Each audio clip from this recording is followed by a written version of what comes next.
ನಮಸ್ಕಾರ ಎಲ್ಲರಿಗೂ. ಬನ್ನಿ ಉಪ್ಪಿನಕಾಯಿ ಹೇಗೆ ಮಾಡೋದು ಅಂತ ತೋರಿಸ್ಕೊಡ್ತೀವಿ.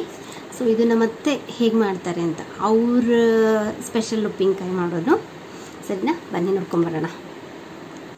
ಮೊದಲಿಗೆ ನಾವು ಉಪ್ಪಿನಕಾಯಿನ ಚಿಕ್ಕದಾಗಿ ಹೆಚ್ಕೋಬೇಕು. ಅಂದರೆ ಫಸ್ಟ್ ತೊಳ್ಕೊಬೇಕು, ನೀಟಾಗಿ ತೊಳ್ಕೊಂಡು ಅದಾದಮೇಲೆ ಒಣ ಬಟ್ಟೆ ತೊಗೊಂಡು ಅದರಲ್ಲಿ ನೀಟಾಗಿ ಹೊರಿಸ್ಕೋಬೇಕು, ನೀರೇನು ಇರಬಾರ್ದು.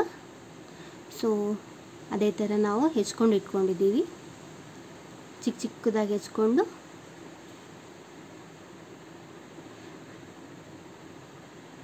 ಮಾವಿನಕಾಯಿ ಹೆಚ್ಕೊಂಡು ಇಟ್ಕೊಂಡಿದ್ದೀವಿ ಇದೇ ಥರ.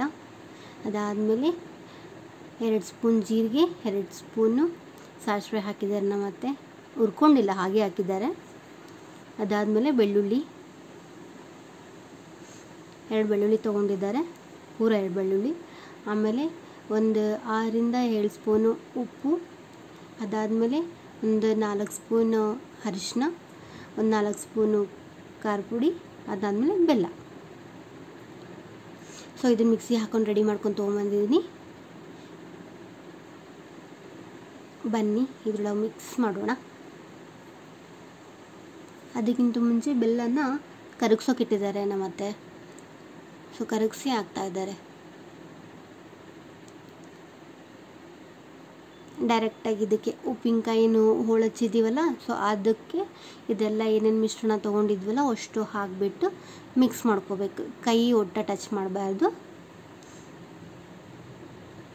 ಮಿಕ್ಸಿ ಹಾಕ್ಕೊಂಡಿರೋದು ಪ್ಲಸ್ ಖಾರದ ಪುಡಿ, ಅರಿಶಿಣದ ಪುಡಿ. ನಮಗೆ ಒಂಚೂರು ರುಚಿಗೆ ತಕ್ಕಾಗಿ ಖಾರದ ಪುಡಿ ಏನಾದರೂ ಖಾರ ಕಡಿಮೆ ಇತ್ತು ಅಂದರೆ ಇನ್ನೂ ಸ್ವಲ್ಪ ಜಾಸ್ತಿ ಕ್ವಾಂಟಿಟಿ ಯೂಸ್ ಮಾಡ್ಕೊಳ್ಳಿ. ಅಕಸ್ಮಾತ್ ಖಾರ ಏನಾದರೂ ಜಾಸ್ತಿ ಇತ್ತು ಅಂದರೆ ಇಷ್ಟು ಸಾಕಾಗ್ತದೆ. ನಮ್ಗೆ ಖಾರ ಜಾಸ್ತಿ ಇದೆ, ಸೊ ಹಾಗಾಗಿ ಇಷ್ಟೇ ಹಾಕ್ಕೊಂಡಿದ್ದೀವಿ ಸಾಕು ಅಂತೇಳಿ. ಒಂಚೂರು ಉಪ್ಪು ಜಾಸ್ತಿನೇ ಇರಲಿ, ಆಮೇಲೆ ಸ್ವಲ್ಪ ಜಾಸ್ತಿನೇ ಹಾಕ್ಕೊಳ್ಳಿ. ಆಮೇಲೆ ಸ್ವಲ್ಪ ಇದೆಲ್ಲ ಮಿಕ್ಸ್ ಮಾಡಿದ್ಮೇಲೆ ಸ್ವಲ್ಪ ಮೇಲೆ ಎಲ್ಲ ಉಪ್ಪು ಹಾಕೋತಾ ಇರ್ರಿ. ಬಿಕಾಸ್ ಉಪ್ಪು ಹಾಕಿದಷ್ಟು ಭಾಳ ದಿನ ಏನೂ ಆಗಲ್ಲ. ಅದು ಆದಮೇಲೆ ಇದೆಲ್ಲ ಮಿಕ್ಸ್ ಮಾಡಿದ್ದೀನಿ. ಇದು ಮಿಕ್ಸ್ ಮಾಡಿ ಆದಮೇಲೆ ಬೆಲ್ಲ ಕರಗಿತ್ತಲ್ಲ, ಸೊ ಬೆಲ್ಲನೂ ಹಾಕಿದ್ದೀವಿ. ಸ್ವಲ್ಪ ಅದು ತಣ್ಣಗಾಗಲಿ ಬೆಲ್ಲ. ತಣ್ಣಗಾದಮೇಲೆ ಆ ಬೆಲ್ಲ ಹಾಕೋಬೇಕು. ಅದಾದಮೇಲೆ ಎಣ್ಣೆ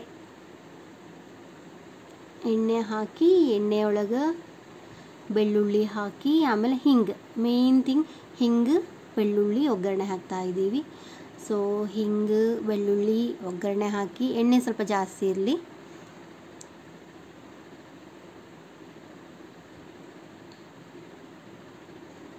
ಅದೊಂಚೂರು ಗೋಲ್ಡನ್ ಬ್ರೌನ್ ಬಂದರೆ ಸಾಕು, ಜಾಸ್ತಿ ಏನು ಬರೋದು ಬೇಡ.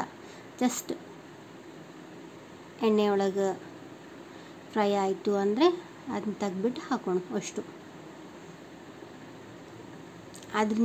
ಅದೆಲ್ಲ ಮಾಡೋಬೇಕಾದ್ರೆ ಸೊ ನಂಗೆ ಮೊದಲೇ ಮಾವಿನಕಾಯಿ ಅಂದರೆ ತುಂಬ ಇಷ್ಟ. ಇನ್ನೂ ಯಾರ್ಯಾರಿಗೆ ಇಷ್ಟ ಲೈಕ್ ಮಾಡಿ, ಆಮೇಲೆ ಯಾರ್ಯಾರಿಗೆ ಇಷ್ಟ ಅವ್ರಿಗೆ ಕಮೆಂಟ್ ಮಾಡಿ. ನಂಗೆ ಈ ಥರ ಮಾವಿನಕಾಯಿ ಹೆಚ್ಚಬೇಕಾದ್ರೆ ಉಪ್ಪು, ಖಾರದ ಪುಡಿ ಇದೆಲ್ಲ ಹಾಕ್ಕೊಂಡು ತಿನ್ಬೇಕಂದ್ರೆ ತುಂಬ ಇಷ್ಟ. ಬನ್ನಿ ತಿನ್ನೋಣ ನೀವು ನನ್ನ ಜೊತೆ. ಸೊ ಅದು ಪ್ರಾಸೆಸ್ ನಡೀತಾ ಇತ್ತು. ಎಣ್ಣೆ ಎಲ್ಲ ಸ್ವಲ್ಪ ತಣ್ಣಗಾಗಬೇಕಲ್ಲ, ಅದಕ್ಕೆ ಆ ಗ್ಯಾಪಲ್ಲಿ ನಾನು ಸ್ವಲ್ಪ ಮಾವಿನಕಾಯಿ ಒಂಚೂರು ಹಣ್ಣಾಗಿತ್ತು. ಸೊ ಹಣ್ಣಾಗಿದ್ದು ಹಾಕಿದರೆ ತಡೆಯೋದಿಲ್ಲ ಉಪ್ಪಿನಕಾಯಿ, ಹಾಗಾಗಿ ಸೊ ಅದನ್ನು ನಾನು ತಿನ್ನಲಿಕ್ಕೆ ಯೂಸ್ ಮಾಡ್ತಾ ಇದ್ದೀನಿ. ಬನ್ನಿ ಯಾರ್ಯಾರಿಗೆ ಬೇಕು ಥಮ್ಸಪ್ ಮಾಡಿ, ಯಾರ್ಯಾರಿಗೆ ಬೇಕು ಥಮ್ಸಪ್ ಮಾಡಿ. ಅದಾದಮೇಲೆ ಎಣ್ಣೆನೂ ತಣ್ಣಗಾಯಿತು, ಬೆಲ್ಲನೂ ತಣ್ಣಗಾಯಿತು, ಎರಡೂ ಹಾಕಿ ಮಿಕ್ಸ್ ಮಾಡ್ಕೊಂಡ್ಬಿಡೋದು. ಮಿಕ್ಸ್ ಮಾಡಿಕೊಂಡು ಇದು ಆದಮೇಲೆ ನೋಡಿ ನಮ್ಮ ಉಪ್ಪಿನಕಾಯಿ ರೆಡಿ ಆಯಿತು. ಕ್ಯಾಮ್ರಾದಲ್ಲಿ ಕಾಣ್ತಾ ಇದೆ, ಬಟ್ ಇದು ರೆಡ್ ಕಲರೇ ಇದೆ ಆಯಿತಾ. ಅರಿಶಿಣದ ಪುಡಿ ಹಾಕಿದ್ದೀವಲ್ಲ, ಈ ಥರ ಕಾಣ್ತಾ ಇದೆ. ರೆಡಿ ಆಯಿತು ನಮ್ಮ ಉಪ್ಪಿನಕಾಯಿ. ಸೊ ನೋಡಿ ಎಷ್ಟು ಈಸಿ.